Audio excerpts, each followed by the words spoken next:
not only for this election, but just for our country. So thank you all very much for being here. So today we are celebrating the independence of our nation. And I know we're all here for many reasons, but one reason for sure that binds us is that we are here because we love our country. We love our country. And so on this Independence Day, let us celebrate. Let's celebrate our country. Let's celebrate our democracy. Let's celebrate this republic. You know, I know over the last couple of years, many of us have been throwing things at that inanimate object called the television, right? Going through individual and group therapy, trying to work it all out. And many of us have been questioning what's happening. Is our democracy intact? What's going on? And here's what I would like to say. We're good. We're good. Because here's the thing. Our framers, in their ability to create a beautiful design of a democracy, they anticipated a moment like this. And that's why they designed our democracy the way they did. Think about the republic, our democracy, as being a tabletop, standing on 4 legs. Well, those legs are 3 co-equal independent branches of government, and then a free and independent press. And let's think, right? And so let's reflect on these last couple of years. They imagined a moment where there may be tyranny. They imagined a moment where there may be abuse. They imagined a moment where there may be leadership that was not acting in the best interest of all of the people or acting in a way that is reflective of our values. They imagined this moment. So we have this democracy that stands on these 4 legs. And let's think about then what we have witnessed over the last couple of years. When this administration dared for the first 9 months to try and take away health care that had been brought to tens of millions of people through the Affordable Care Act, and they played politics. They attempted to play politics with public health. What happened? The United States Congress, I was there, it was about 2 o'clock in the morning. I was in the Senate well when the United States Congress, in large part led by the late, great John McCain, said, no, you've gone too far. Our democracy has been working, checks and balances. Let's think about when this administration dared to break America's promise to our dreamers. We made a promise to those young people, many of whom arrived here before they could walk or talk. We made a promise to them when we said, apply for deferred deportation, and if you qualify, we'll protect you from deportation. Yes. And we vetted them. We had them give us information about the circumstances of their arrival. Are they living a lawful life? Are they being productive? We learned that many of them have served in our military, are working in Fortune 500 companies, are in our colleges and universities. And we said to them, if you clear the vet, we'll give you protection. What did this administration come in and do? Broke America's promise to those young people and attempted to get rid of those DACA protections. But what happened? Co-equal branches of government. Our court said, you've gone too far. Yes. The checks and balances at play. The transgender ban, at least for a period of time, the court said, no, you've gone too far. When we have men and women who are prepared to serve and die for our democracy, we're not going to allow this kind of approach that is based on bias and sometimes hate. Let's think about what happened. I am convinced that had our journalists and the media and the press not gone down in droves to the border when our United States government was committing a human rights abuse by separating children from their parents at the border in name of border security, when in fact it's a human rights abuse being committed by the United States government.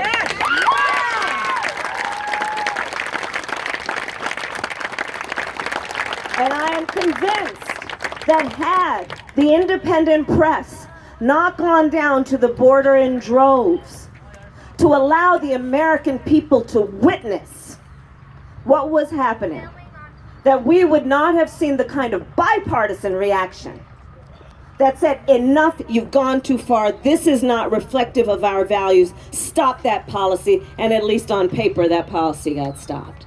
Our democracy is being tested. There is no question. If you think of it like a natural disaster hitting the home, yeah, some of the shingles are falling off, but we're still standing. We're still standing. And so on this Independence Day, when we celebrate who we are, let us recommit to fighting for all that makes us who we really are. What has been happening is not reflective of our values. And here's the thing that we know, and this is how we all know it. Look around right now. Look around. Because one of the strengths of who we are as a nation is we were founded for the people, by the people, and we are with the people, and the people have the power.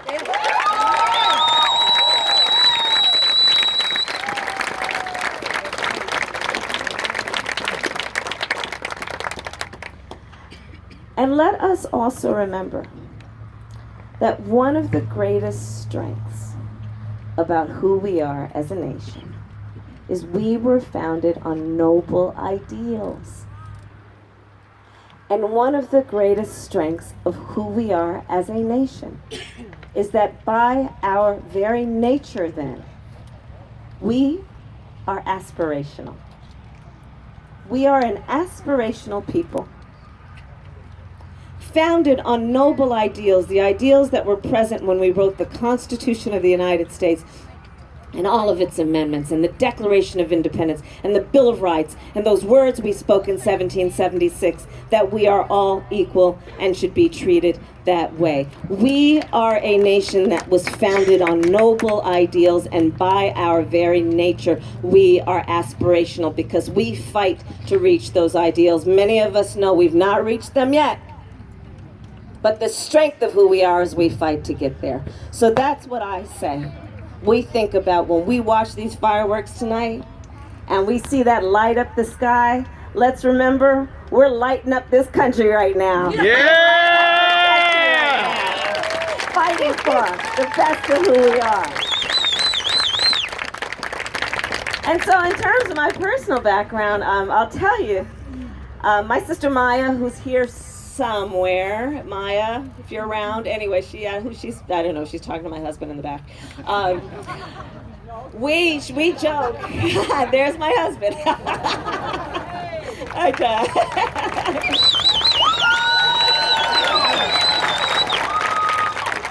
That's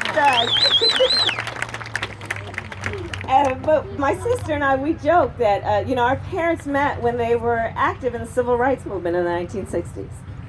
And so I grew up in the middle of this time where, she and I joked that we grew up surrounded by a bunch of adults who spent full time marching and shouting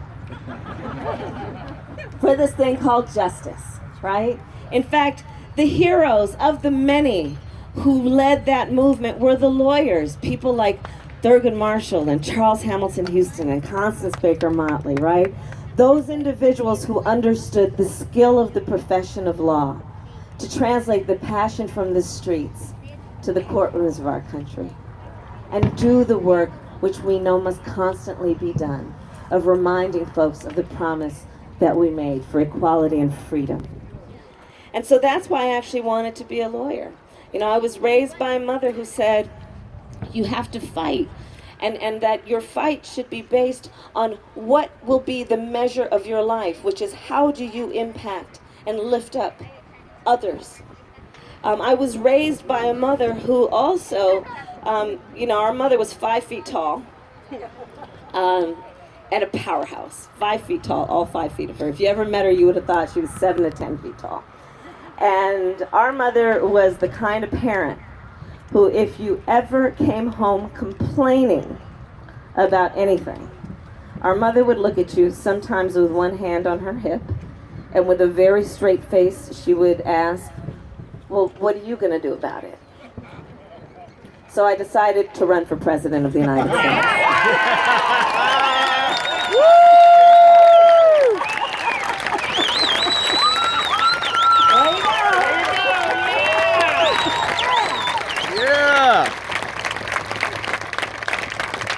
So let's talk about the current occupant of the White House for a moment, shall we?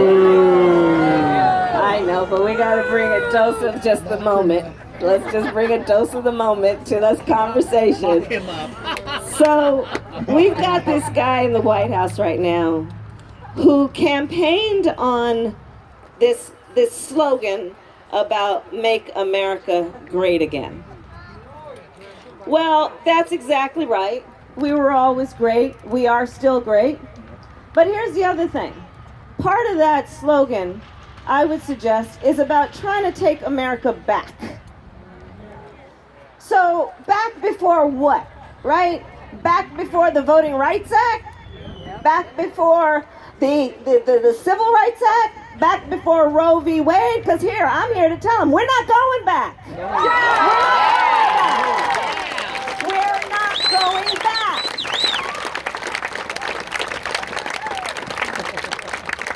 And frankly, I think this election is about saying it is time to turn the page. It is time to write the next chapter. It is time to move on. And part of how we're going to get there is we're going to need to successfully prosecute the case against another 4 years of Donald Trump. And who but a prosecutor can do that?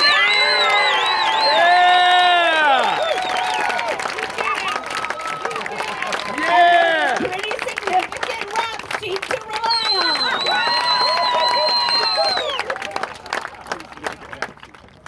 But here, I'm going to tell you something. The thing about it is that we know that this guy came in office promising to take care of working people. Here in Iowa, promised to take care of farmers. Let's look at the evidence. He engages in trade policy by tweet. He engages in trade policy based on ego and unilateral action. And so what has happened? The net effect has been that we've got farmers in this state who are looking at bankruptcy. We got farmers in this state who are looking at soybeans rotting in bins. We're looking at farmers in this state who worked hard to build up a market in China over at least the last 10 years that has now been cut off to them, perhaps forever. Let's look at this. The betrayal. Said he was going to help working people. Well, some estimates are that as many as 700,000 auto workers by the end of this year may be out of a job. Let's look at what we're looking at in terms of did he help American families? Well, because of his so-called trade policy, which, by the way, I call the Trump trade tax, we're now looking at American families paying on average $1.4 billion more a month on everything from shampoo to washing machines. We're not going back. We've had enough with this. We've had enough. Yes.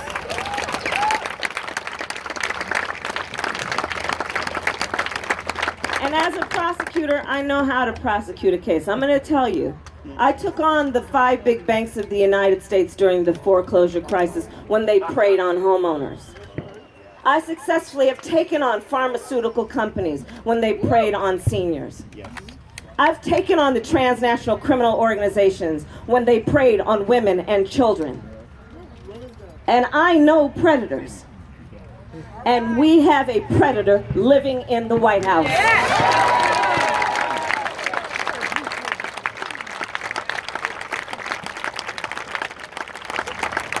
He has predatory instincts, and he has a predatory nature. Because here's the thing about predators. They prey on the vulnerable. They prey on those that they think are weak. They prey on those who are desperate and in need of help. And the thing about predators is this. They're cowards. They're cowards. And we've had enough. We've had enough. So let's now turn the page. And let's also agree, this election is about so much more than the obvious, which is we don't need another 4 years of this guy.